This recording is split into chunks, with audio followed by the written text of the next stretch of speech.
Welcome back to a brand new video on the channel, guys. So what we're going to be doing today, I'm going to be counting down a championship player from each club who I think could potentially have a very good upcoming season for the 2018/19 campaign. So for this list, I've decided to go for players who perhaps didn't have the greatest season last time around, but going into this season, I think they will show a big improvement and they could come up big for their clubs this year. So what I'm interested to know from you guys is, who do you think is going to have a big season for you, who perhaps last season underperformed a little bit? Let me know in the comments down below, because this one could throw out some interesting opinions. I'm interested to see what you guys are saying for this one. So we'll go ahead and go through all the teams in the championship in alphabetical order, and we'll start out with Aston Villa. So if you do go on to enjoy the video, make sure you do leave a like. Also as well, make sure you do subscribe for some championship content. But apart from that, guys, let's get into this list. So from Aston Villa, I'm going to go ahead and pick Andre Green. I'm actually really excited to see what this guy can do over the course of a full season, of course. He needs to go ahead and stay fit. Over the past few years, he's been quite unlucky, really,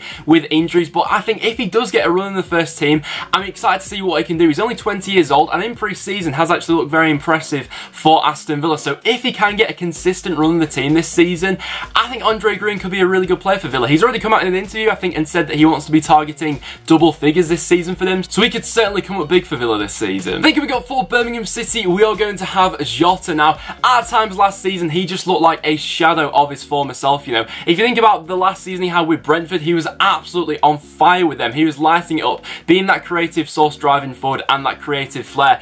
For Birmingham, we've not really seen the best of him so far. At the tail end of last season, under Gary Monk, I thought that we've started to see glimpses from Jota, that he can be a good player for them, but I think that a full season under Gary Monk, we could see the best of Jota once again. Obviously, Birmingham last season struggled for goals, the lowest scorers in the Championship with Burton Albion. If they are going to have a decent season, then players like Jota really need to step up this year, and under Gary Monk, I think he can do that. From Blackburn Rovers, we are then going to have Casey Palmer. What a loan signing this could be. He's, of course, just arrived to Blackburn on a season-long loan coming from Chelsea. Last season he was loaned out to Derby County. Didn't really have the best of times there. He went ahead and played 14 games, most of them coming off the bench, and went ahead and scored 2 goals. Whenever Palmer did play, he actually really excited me. I thought he was underused last season for Derby, but going into this Blackburn Rovers side, if he can strike a partnership with Bradley Dack, Blackburn could be a really exciting team to watch this season. He's a very technically gifted player who's got an abundance of flair on the ball, so I'm looking forward to what he can do with Blackburn this season, and I think he'll have a very good year for them. For Bolton Wanderers, we are also going to go with a loan signing. This time it is going to be Yannick Vilchut, of course, arriving to Bolton on loan this season. Honestly, I think he can have a really top season for Bolton this year. Him on one wing and Ameobi on the other.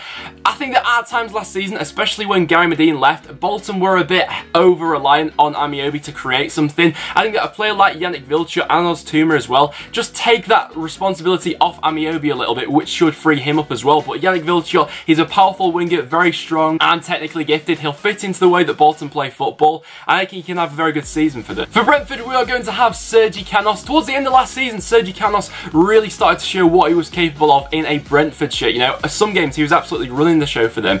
He can be a little bit hit or miss. I want this season to be the year where he really starts to be a consistent performer in that Brentford side, of course. Brentford are a team who create a flurry of chances, and Sergey Kaos should just fit right into that team. He has actually been linked with a couple of clubs in the Championship. I think Middlesbrough were interested a couple of weeks ago, so we'll see what happens if they go back in for him. But Sergey Kaos for Brentford this year, I think he can have a very good year for them. For Bristol City this season, I actually fancy Jeju to have quite a big season for them. After, of course, Bobby Reid has left, Jeju could be the main man for them this season, and Bristol City always have a record with producing top quality strikers. You know, in the past they've had players like Kodja, Tammy Abraham, then Bobby Reid. I feel like Jeju could follow in that path, of course. Last season he did pick up an injury, but even so still managed to score 14 goals for them. I do believe he's suspended for the start of the season. I may be wrong with that. Bristol City fans, let me know down below, but even so, I think he'll have a good season for them. For Derby County, I fancy Tom Lawrence to have quite a big season this year. Don't get me wrong, he was solid last season. I think he went ahead and scored 6 goals, but I still don't think Derby have seen the best out of Tom Lawrence that season. And last season as well, I felt like at times he was made to be a little bit of a scapegoat for them, especially when they weren't playing well, but because of course he came in for a lot of money. But under a new manager like Frank Lampard, who looks to be putting an attacking emphasis on Derby this season, that could be just what Tom Lawrence needs. And with a bit more competitions from players coming in like Harry Wilson and Josephine, I think Tom Lawrence could have a good year for Derby. For Hull City, I'm going to go ahead and say Evandro could have a very big season for them. We didn't see much of him last season, but he is that type of player who has the quality to create something from nothing, and I still feel like Hull are in need of a striker, but the three that could be playing behind him, Evandro, Jared Bowen and Grosicki, that's a decent lineup for Hull this season. So if they can get those creative players playing to their optimum ability, the Hull could have a decent year. Ipswich Town, I'm going to go ahead and say that Grant Ward could have a good year for them under Paul Hurst. Now, when Grant Ward burst onto the scene at Ipswich Town, he looked to be an absolutely phenomenal player. Arriving from Spurs, I believe he scored a hat-trick in his first game for them. A couple games after that, he scored an absolute worldie against my team, Preston North End. However, his form just started to fizzle out a little bit under Mick McCarthy, and he didn't really seem to know how to get the best of him. Mick McCarthy being quite a defensive manager, flair players like Grant Ward always seem to suffer under that type of manager. But with Paul Hurst coming in and putting a more attacking emphasis on Ipswich this season, I still think that there is a very good player in Grant Ward who we could see the best of this year. For Leeds United, there were quite a lot of players who I could have picked, but I'm actually going to go for Luke Ayling, probably one of the most consistent performers for Leeds United, of course. Last season, his season got cut in half after he was injured in, I think, around January time. As soon as Luke Ayling got injured, that's when we sort of saw Leeds' season start to derail, really. But having him as a right wing back and then Barry Douglas as a left wing back under Marcelo Bielsa, Leeds could be in for a very exciting season this time. And arguably, they have the best pair of wing backs in the Championship. And if Luke Ayling does manage to stay fit this season, I think he will have a terrific season for them. So I'm looking forward to seeing what he can do this year. For Middlesbrough, I didn't want to be overly obvious and just go for Adama Traore because that will be the obvious pick. I'm actually going to go for Paddy McNair, of course. Arriving from Sunderland, he was involved with that relegation season for them, but probably was one of the players who actually stood out to me as having a decent season that year. In 16 appearances for them, he managed to score 5 goals from midfield, and Middlesbrough are certainly going to need more creativity. Paddy McNair isn't necessarily that sort of player, but he does bring goals from midfield. For Millwall, I'm going to go ahead and put Jed Wallace up there. I think he could have another terrific season for them. For Millwall, I couldn't really pick anyone who had a poor season last year who I think will be better this year, because everyone for Millwall had a very solid year for them. But I actually think that Jed Wallace could take his game to the next level with Millwall this season. Last year, he went ahead and scored 6 goals for them. I think he's capable of scoring double figures in the Championship. He's going to be Millwall's main creative source going forward now, and I still feel like they are in need of a striker, but with a player like Jed Wallace playing in and around behind on the wing, I think he can target double figures this year for sure. Next, we have Norwich City, and for them, I actually fancy Jordan Rhodes to go ahead and revitalise his career at Norwich. I feel like this loan move could be just what he needs. Last season for Sheffield Wednesday, he only went ahead and scored 3 goals. Before that, playing for Middlesbrough, didn't really have the best of times for them either. But if you look at his track record with Blackburn Rovers in the Championship, it is an absolute joke. In his 3 full seasons with Blackburn in the Championship, he went ahead and scored 27, 25 and 21 goals in the Championship. So if Norwich can get him back to his best, they've got a phenomenal striker on their hands. For Nottingham Forest, I'm going to go with the signing who has impressed me most in pre-season and who I see running the show for them this season. That is going to be Gil Diaz. He has been absolutely phenomenal from what I've seen of him so far in pre-season, and I imagine he's going to play on the right-hand side. He's, of course, arriving to Forest on loan from Monaco. I think he's valued at around about 20 million, and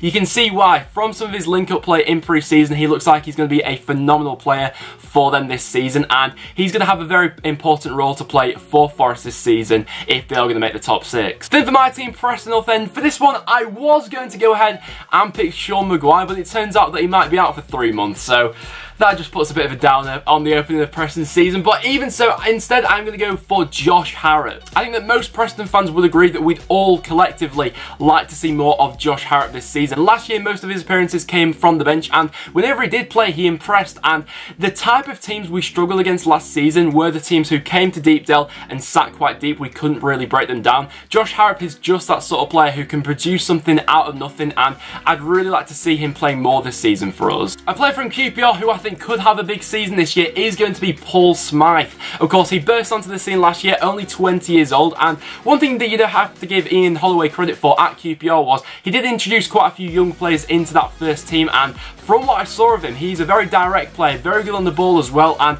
if nurtured correctly under Steve McLaren at QPR, could have a very good year for them. He gives QPR a different option, he gives them a bit of pace out wide.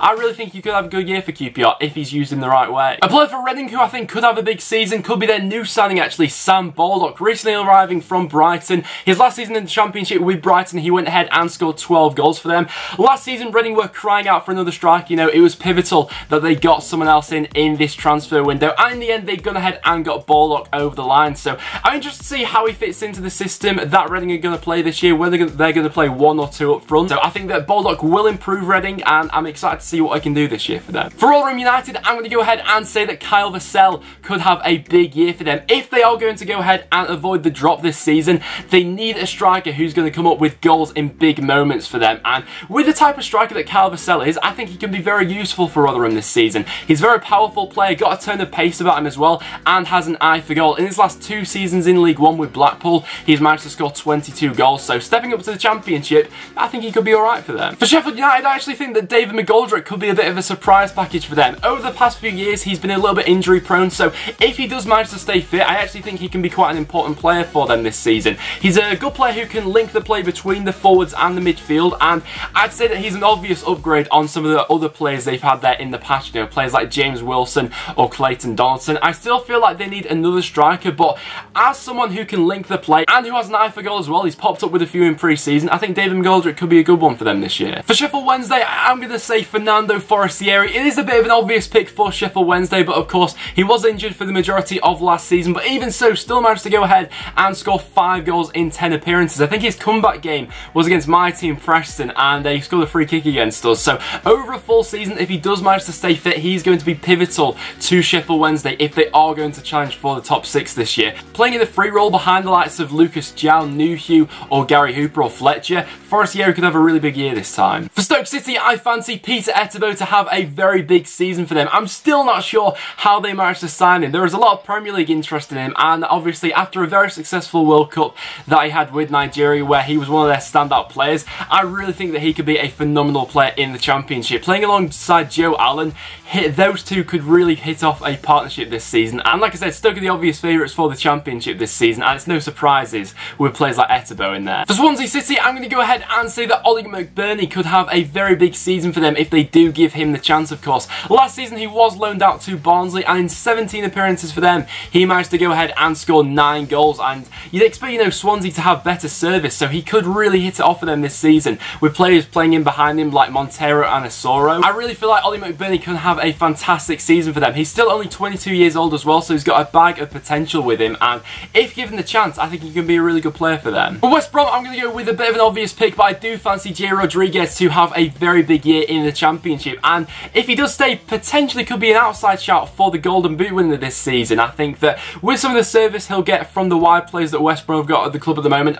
Jay Rodriguez really will have a big season for them, and he will be pivotal for them if they are going to make it into the top 6 this season. In the Premier League last season, he managed to score 7 goals for them, but in the Championship, I think he could be looking at over 20. And then last up, we of course have Wigan Athletic, and for Wigan, I actually fancy Callum McManaman to have a good season for them. Of course, the past few years in his career really haven't really gone to plan for him. Of course, last season playing for Sunderland didn't have the best of years for them, but I feel like a move back to Wigan, where he had the best spell in his career, could just be what he needs. I think that he will also take some of the pressure off Nick Powell. You know, I feel like going into the Championship, a lot of their creative drive will be focused on Nick Powell this season, but a player like McManaman who can operate from wide areas will take a little bit of pressure off him to go ahead and create some chances. So guys, there you have it. There are 24 players from each Championship club who I think will have a big season for this upcoming year in the Championship. So do you guys agree? Let me know down below. Let me know in the comments down below, who do you think is a player from your club who you fancy to have a big season this year? Let me know down below. But guys, that will now wrap it up for this video. So if you have enjoyed, make sure you do leave a like. It is always massively appreciated. As well as that, make sure you do subscribe for some regular Championship content. But apart from that, guys, thank you so much for watching, and I'll see you all in the next one.